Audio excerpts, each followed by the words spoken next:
자, 이제 오늘은 히브리 알파벳 9번째 알파벳입니다. 테이트입니다. 테이트의 숫자 값은 9입니다. 뱀이라는 상형 문제에서 온 글자입니다. 뱀의 꼬리 모양에서 유래되었습니다. 뜻은 체험으로 배운 것입니다. 그래서 이 테이트의 원래 의미는 방패의 상징입니다. 방패의 모양에서도 또한 보호라는 생각을 읽을 수가 있습니다. 뱀이며 뱀의 가죽입니다. 뱀의 가죽으로 방패를 감싸는 것입니다. 테이트의 의미는 지혜입니다. 지혜. 유대인들의 개념에서 뱀은 지혜롭고 말도 잘한다고 여겼습니다. 그 이유가 뱀의 혀가 양갈래로 갈라지기 때문에 혀가 2개라 말을 잘한다고 생각했던 것입니다. 그래서 예수님 당시 유대인들은 말을 유창하게 잘하는 사람을 지혜로운 사람이라 했습니다. 율법 선생은 열심히 율법을 전했습니다. 종교인들은 말을 잘했습니다. 유대인들은 그들이 말을 너무 잘해서 뱀처럼 혀가 2개일 것이다 하여 뱀과 같이 지혜롭다라고 표현했습니다. 마태복음 10장 5절에서 16절 말씀에 예수님께서 제자들을 이스라엘 집에 잃어버린 양에게로 가서 천국이 가까이 왔다고 전파하라고 말하라고 하셨습니다. 그러면서 너희는 뱀같이 지혜롭고 비둘기처럼 순결하라 이렇게 말씀하셨습니다. 자, 성경에서 예수님이 비유를 들어 설명하신 것은 예수님이 유대인이시기 때문에 유대인의 사고와 문화적인 배경을 가지고 설명한 것입니다. 우리가 성경을 해석할 때는 문법, 히브리어 알파벳의 의미, 단어의 어근, 숫자의 의미, 이스라엘의 문화적인 배경과 히브리적 사고, 이 6개의 패러다임을 가지고 해석해야 정확하게 해석할 수 있습니다. 그렇지 않으면 자신의 생각대로 해석할 수 있고 치우칠 수 있으며 잘못 해석되어질 수 있다라는 것입니다. 그래서 제가 이거 히브리어 알파벳 이 의미를 말씀드리는 것도 이것은 성경의 일부일 뿐이지 성경 전체는 아니라는 것입니다. 성경 전체를 우리가 알려면 이 6가지의 패러다임을 가지고 해석을 해야 가장 정확하고 가장 확실하게 하나님의 뜻, 하나님의 의도를 알 수 있다는 것입니다. 자, 그래서 우리 예수생명교회는 이 6가지의 패러다임을 가지고 원전 성경을 히브리어 헬라어로 해석해서 그 안에서 예수 그리스도를 발견하도록 복음을 전하는 교회입니다. 자, 유대인들에게 뱀같이 지혜로우라고 말씀하신 것은 율법 선생들이 자기들의 말을 뱀과 같이 말을 많이 하여 부지런히 전하는 것처럼 너희들도 천국 복음을 이와 같이 부지런히 전하라. 지혜롭게 말을 잘해서 천국 복음을 선포하라는 의미입니다. 성도들도 복음을 전할 때 지혜롭게 말을 잘해서 예수님의 십자가 복음을 전해야 합니다. 자, 그 다음에 테이트는 지혜롭게 진리를 구분하고, 자, 지혜롭게 진리를 구분하고 잘못된 진리를 찾아 나가는 데 있습니다. 잘못된 진리를 찾아 나가. 이것이 지혜죠. 고대 중동 지역에서 뱀은 용기 있고 지혜로운 존재로 숭상되었습니다. 뱀의 혀가 갈라진 것처럼 분별력 있는 진리로 옳고 옳지 않음에 대하여 판단하는 지혜로움을 배우게 된 것에서 의미를 봅니다. 자, 진리는 지난 시간에 에메트라고 말씀드렸습니다. 예수 그리스도가 진리가 되십니다. 하나님의 말씀, 십자가에서 죽으신 예수님의 복음의 말씀이 진리입니다. 그러니까 이 진리를 가지고 옳고 옳지 않음에 대하여 판단하여 구분하는 것이 무엇이죠? 지혜입니다. 지혜. 지혜는 세상적인 방법, 세상적인 잣대를 가지고 옳고 그름을 판단하는 것이 아니라 진리의 말씀을 가지고 옳고 옳지 않음에 대하여 판단하여 구분하는 것이 하나님이 주시는 지혜입니다. 그 성도는 하나님이 주시는 지혜를 가지고 이 옳고 그름을 판단하고 구분하고 따라야 하는 것입니다. 영적으로 지혜를 받아 하나님으로부터 지혜를 받아서 하나님의 말씀을 분별하여 하나님이 기뻐하시는 뜻이 무엇인지를 깨달아야 할 것을 의미합니다. 하나님의 지혜를 받지 않으면 절대로 이 진리를 구분하지 못하기 때문입니다. 하나님의 지혜가 있어야 진리에 대한 옳고 그름을 바르게 판단하여 따라갈 수가 있습니다. 그래서 우리는 부지런히 하나님의 지혜를 구해야 하는 것입니다. 자, 그 다음에 이 테이트에는요, 자궁이라는 의미가 있습니다. 출생과 회복이라는 단어의 알파벳입니다. 엄마가 자궁 안에서 태아를 잉태하였다가 출산합니다. 하나님도 예수님 안에서 택한 자들을 잉태하였다가 태어나게 하시는 것입니다. 그래서 창세기 1장 2절에 운행하시니라가 라하프입니다. 라하프. 자, 라하프입니다. 해입니다. 해.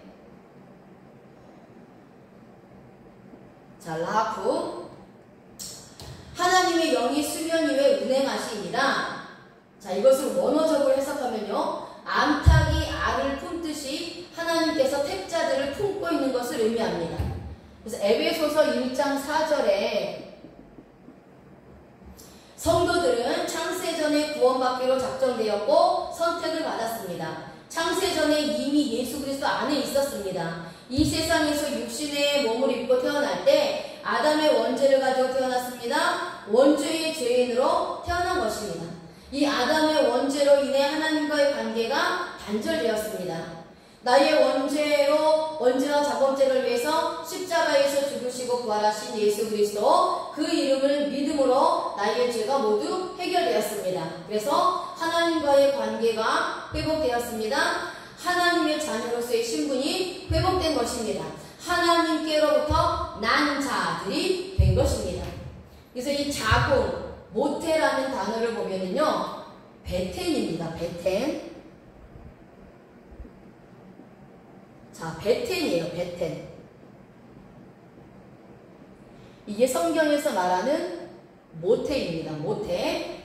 자, 여기서 베이트는 어디 안에 라는 의미가 있고요. 자, 테이트는 지금 자궁과 연관해서 말씀드리는 겁니다. 그리고 누는 물고기라는 상형 문자에서 왔다고 말씀드렸죠. 탈출, 구원, 생명 이라는 의미가 있습니다. 그래서 예수 그리스도로 인해 죄에서 탈출하여 구원받아 생명을 얻은 성도는 창세전에 예수 그리스도 안에서 잉태되었다는 히브리적 의미입니다. 자, 그 다음에 이 테이트에는 부정적인 의미가 있습니다. 항상 긍정적인 의미가 있으면 부정적인 의미가 있다라고 말씀을 드렸는데요. 자, 테이트도 역시 부정적인 의미가 있는데 그 부정적인 의미는 저항, 그리고 사탄과 마귀입니다. 자, 뱀에서 온 상형 문자입니다. 부정적으로 볼 때는 뱀 하면 사탄과 마귀를 떠올리게 됩니다. 하와를 꼬인 간교한 뱀의 의미입니다. 역대상 21장 1절에 사탄이 일어나 이스라엘을 대적하고 다윗을 충동하여 이스라엘을 죄수하게 하니라. 아멘. 하나님이 다윗과 함께 하심으로 이스라엘은 주변의 모든 대적들을 파하고 나라가 부강해졌습니다. 이때 사탄은 다윗의 마음을 격동케 하여 그러하여금 인구조사를 실시하려는 계획을 심어주었습니다. 사탄은 하나님의 백성인 이스라엘을 통치하는 다윗이라는 이 왕의 중요성을 알고 있었습니다. 그가 시험을 받아 넘어지면 이스라엘 나라 전체를 무너뜨리는 효과가 있기 때문입니다. 그래서 사탄은 하나님이 미워하는 인구조사를 하도록 한 것입니다. 자, 사탄을 보면요. 자, 이게 사탄이라는 단어입니다. 쉰, 테이트, 눈 이렇게 세 개의 알파벳이 합쳐져서 한 단어를 이루는데요. 사탄이란 뜻이고요. 히브리어 헬라어 사전을 찾아보시면 대적, 대항자, 사탄 그리고 사람을 유혹하고 하나님 앞에 그들을 고발하고 중상하는 자, 죄를 충동질하는 자라는 뜻이 있고요. 이 단어는 사탄, 똑같은 사탄인데 자, 모음이 달라요. 이것을 어근이라고 합니다. 우리가 사전을 볼 때요. 그냥 일반 사전의 뜻만 보지 말고 반드시 어근을 보아야 합니다. 이 어근은 이 단어가 어디서 왔느냐, 그 뿌리가 무엇이냐 라는 것입니다.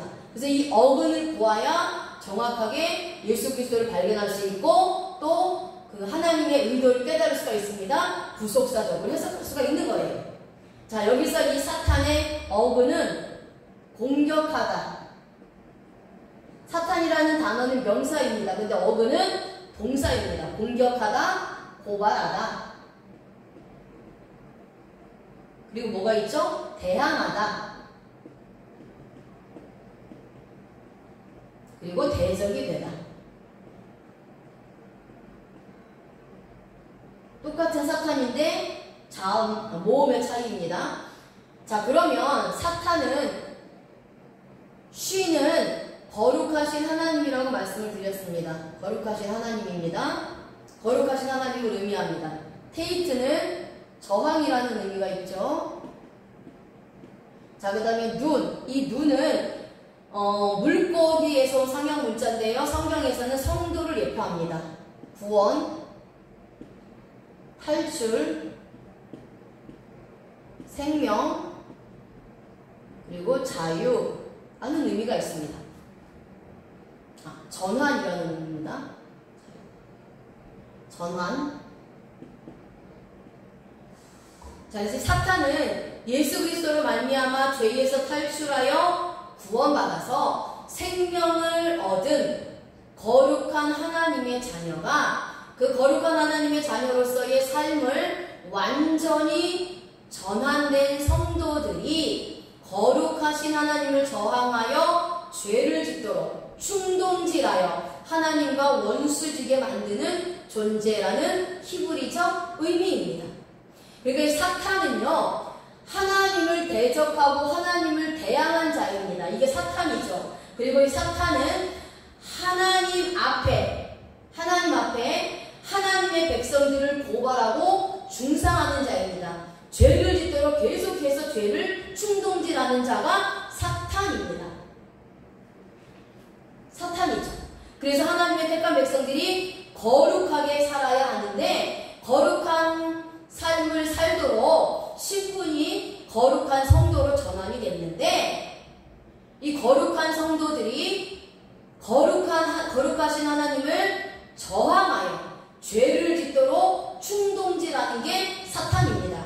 그래서 하나님과 원수지게 만드는 존재가 바로 이 사탄입니다. 그래서 사탄은요, 끊임없이 성도들을 공격합니다. 하나님을 대항하게 만듭니다. 하나님과 대적이 되도록 만들어요. 계속해서 성도들을 정죄하고 고발합니다. 이것이 사탄의 실체입니다. 그래서 죄라는 단어가요. 자, 죄라는 단어가 있습니다. 죄라는 단어가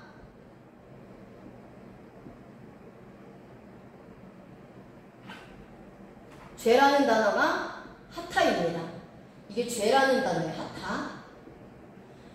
자, 여기서도 테이트가 들어갑니다. 하나님을 대적하게 하여 예수님의 생명이 울타리 안에 들어가지 못하게 하는 것이 죄죠. 그리고 이 죄를 짓게 하는 존재가 바로 사탄이라는 것입니다. 사탄은 하나님을 공격하고 대항하고 대적한 대적자입니다. 원수인 사탄이 거룩하신 하나님과 구원받은 나 사이에서 하나님과 갈라놓고 죄를 지어 시험에 들고 구원받지 못하게 합니다. 나를 끊임없이 유혹하고 하나님 앞에서 고발하고 중상모략하고 정죄합니다. 죄를 짓도록 충동질합니다. 사탄은 생각으로 나를 유혹하고 죄를 짓게 하여 넘어뜨리려고 할 수는 있습니다. 그렇지만 내 안에 절대로 들어오지 못합니다. 어떤 사람들은 귀신이 내 안에 들어왔다 나왔다 들어왔다 나왔다고 표현합니다. 잘못된 표현입니다. 구원받지 못한 자입니다. 예수님께서 십자가에서 죽으심으로 이 사단의 머리를 상하게 하셨는데 문법에서요 완료 시제로 완료로 사탄의 머리를 상하게 하셨습니다. 그러니까 뿌리와 근원까지 완전히 상하게 하셨다는 것이에요. 다시는 이 사탄이 일어나지 못하도록 완전히 무너뜨렸다라는 것입니다. 예수님이 이 사탄이 더 이상 머리를 들지 못하도록 살아남지 못하도록 계속해요 상하게 하셔서 뿌리를 뽑아내셨고 머리를 박살을 내셔서 승리하셨습니다. 그러니까 그 예수님을 소유한 내 안에 더 이상 들어오지 못합니다. 귀신은 내 안에 들어왔다 나갔다 할 수 없습니다. 다만 나를 유혹하고 내 생각으로 미혹할 뿐입니다. 하나님의 거룩한 영 성령 하나님이 내 안에 있기 때문입니다. 예수님의 생명을 소유하고 있기 때문입니다. 거룩하신 하나님이 내 안에 있기 때문입니다. 절대로 귀신은 내 안에 들어왔다 나갔다 할 수 없습니다.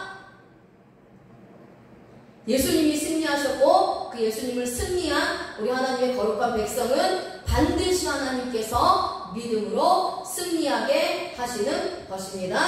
아멘.